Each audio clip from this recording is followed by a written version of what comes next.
So, how can we understand the collective moon to be what it is? Perhaps the collective moon is some divine creature's body, in where that dream body has its own heart chakra, its own tangible emanation of a heart will center, and collectively, from other observers and contributors, it's making a new creature, and that creature has a moon chakra, which is the moon that orbits around the earth within the solar system, and the solar system being a different creature. So there's creatures within creatures within creatures. And what's going on is the moon could represent and be symbolic of how the dream body is just generally feeling as it's going through the different temperaments of self, and how the different temperaments of self, there's more solidified aspects and there's less solidified aspects. And as the moon is growing within the solidified and less solidified aspects, other aspects have done work within that region within a different context of the creature. So the collective moon is how one context of the creature is how that dream body is feeling about the her microcosm self being in a different macrocosm self, and her microcosm self, we being in that microcosm self, and we're all unique new individual spiritual replications of this feminine and masculine, synergy contribution. Because I also look at the houses as like more feminine based, where things are playing out subconsciously in the dream body. Things are playing out within a certain feminine template, within how aspects and planets could just be in your house. And those aspects and planets in your house, they could represent some type of activity that's happening as you're newly defining your first and second house being the feminine template of you, because I'm looking at the constellation zodiac signs as more masculine, more external, and I'm looking at the houses as more feminine. But like the first house is very symbolic, because that's kind of like it's a little bit of everything. It's the crown, right? And Pluto, most respectively, is the placeholder of the crown in basic quote unquote Kabbalistic traditions, end quote, because he's the cap, he's the placeholder, and that placeholder, it's the crown for a reason. It's could we handle the knowledge of the reality, pretty much, of how underneath, how we're stuck in the chakras of the lower chakras. We're covering the higher chakras, and as we're covering the higher chakras, higher isn't necessarily good or bad. It's more intense, it's more amplified, it's more expansive, right? So as that's happening, and I'm still dwelling about that video I lost, but because like obviously, like, you know new insights I said, which could be recovered in only a certain way. And I actually bought a new book, and I'm not going to reveal the book, but I'll give you a clue about the book. It's about it's about Tahuti, so there's a clue on the book. So the moon being in Taurus, that moon will hit a certain house in your astrological body graph chart, and that will be playing out in your feminine quote unquote unconscious, more so, or dream body, because there's a nuance between the unconscious and the dream body. The houses could be like a mixture of the dream body and the unconscious, but more so the dream body, because it's feminine related, and the unconscious is like the surface level body, but that which is composed, and different elements and substances and other cachet things are compromised, encased within the physical body. So that's what the unconscious would be, obviously. So the moon, it's that moon time. It's that, and I believe the moon is exalted in Taurus. So, as the solar system and the microcosm being within the solar system, the Earth, and us being, I feel like Earth is where the seeds of the sun and the soul come out of, you know, and we are a seed coming out of the earth. And as we are seeds coming out of the earth, the seed is containing all of the planets, obviously. So, so the certain microcosm creature, the certain feminine microcosm creature, the earth is just the last layer for everything to be birthed, something as of a metaphysical womb, right? So if like so if there are things in progression and there are things growing, then the moon is like visiting a certain spot. It's going back to a place where it's been before, but everything's changed because everything is always changing and the landscape is changing because other people have different energetic affiliations and contributions, and other planetary aspects have different contributions to the place that we once left. It's a new place because when we go back to that place, different background elements have contributed the change of that place. So for example is like the moon could go in the same orbit, right? But it's never necessarily going to be in the same place because everything in the background stage, it shifted. So if everything in the background stage shifted, then the moon is only like kind of more, it's energetically progressing to see what else has contributed to that place in the space of whatever we're calling the template of the solar system, and the different, the different aspects of the template of the solar system, and us being a unique iteration, energetic iteration and refraction, respectively, of whatever the different types of sources that we come from.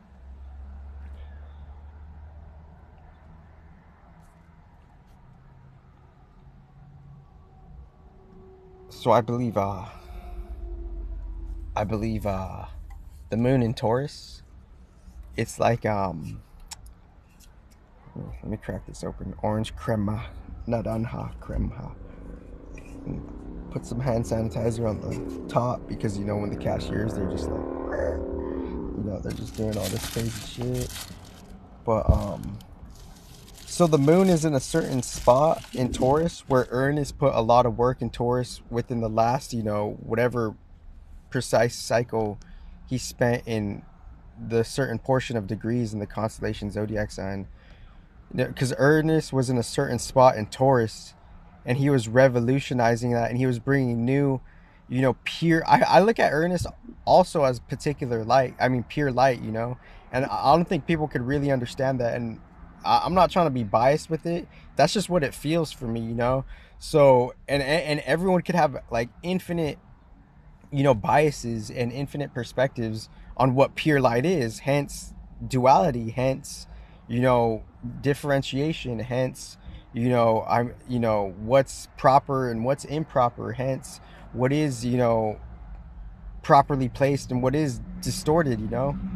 So that's just my opinion, because obviously some people have like their general biases, but that's just what it feels like to me. Uranus is pure light, and the pure light was like that was kind of hidden from us, and now it's coming back to us in a new time. But other mechanisms are still doing their own thing. Life will go on, the show will go on, but now the life will go on and the show will go on, particularly with a new opportunity in this, ever-changing threshold of the transitional stage. More pure light could come in energetically without the human biases or perspectives. And within the pure light being in a certain place in Taurus, the whole Taurus constellation and wherever it landed in your house, that whole Taurus constellation, it was lit up. It got blew up. Metaphysically, it got blew up because everything that how we're ever functioning from the past, it's not going to be like that anymore. It's not going to be the same like that anymore. Everything's changing, and how you're adjusting is just based on how you're behind on your own, you know, homework pretty much. Because Ernest was in a certain gate in Taurus, and he brought his unique energy aspects to just revolutionizing the shit out of the whole Taurus energy signature pretty much, and the construct thereof.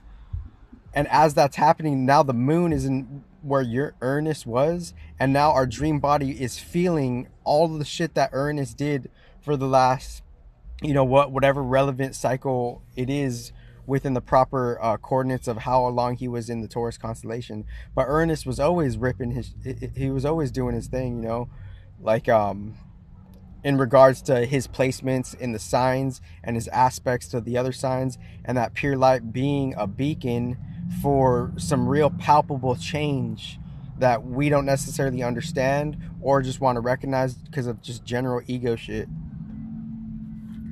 So and I know that this is a weird ass angle, right? This is like, it's like a South Park angle, like. But anyways, I can keep ripping, and I'm gonna come back for a part two.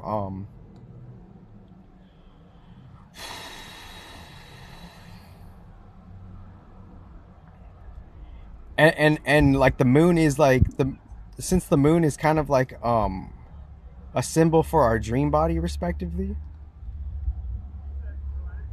Sometimes we don't necessarily like our surface level mental human isn't necessarily caught up with the processing of our dream body. So since it's not caught up with the processing of our dream body, we it doesn't necessarily matter that it doesn't necessarily matter to know why we feel the way we feel, but it could, though. It could mean more if we do know why we feel the way we feel. It's just up to where you're at with your contemplation and epiphanies respectively.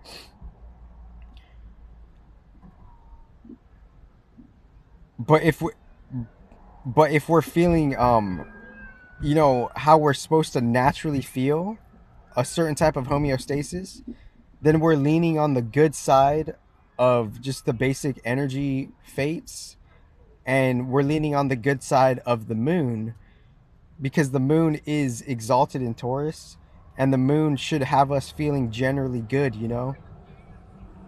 because it's the heart will center of our metaphysical being. And here's another thing, it's like, it's funny, like other people like could have the same thoughts like 10 years ago, but we would have never known each other. So it's like that's like some type of subconscious connection. We're in like the same subconscious family pool respectively, because like even in like 2014 I was like, love backwards of love, ev- evolve, evil, evolution. So and for someone to think of that and we never met, that's like we're pulling from some particular, like, there has to be some similarity there. And I'm just saying that because I'm doing this for my own recollection of just me being like, I want to be original for me as much as I can. Like, I want to be the less replicative that I can just for me. And I'm not capping it, but that doesn't mean like that doesn't mean I'm not gonna that doesn't mean I can't learn anything new. Because I could still learn certain things. Hand sanitizer. Where's the hand sanitizer? Okay, I'm just gonna hand sanitize this drink.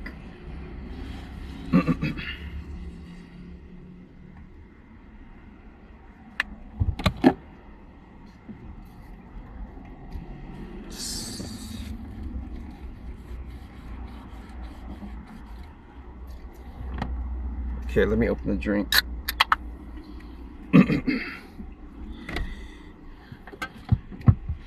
Yeah, and what is the tarot, real quick?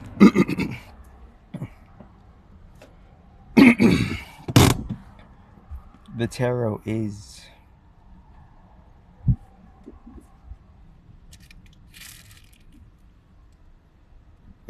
a part of you, and your secret invisible spiritual guides, they influence and provoke the arrangement of the cards per where you're at and what energy you're putting at, and it's pulling out your subconscious energies and how you want to connect with the outside world. And I said it in a different way in a different video. Let me take a swig of this.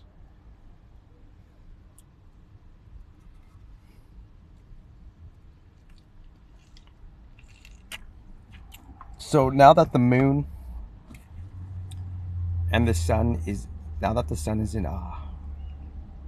Virgo, it's the collective digestive mechanism, the collective character.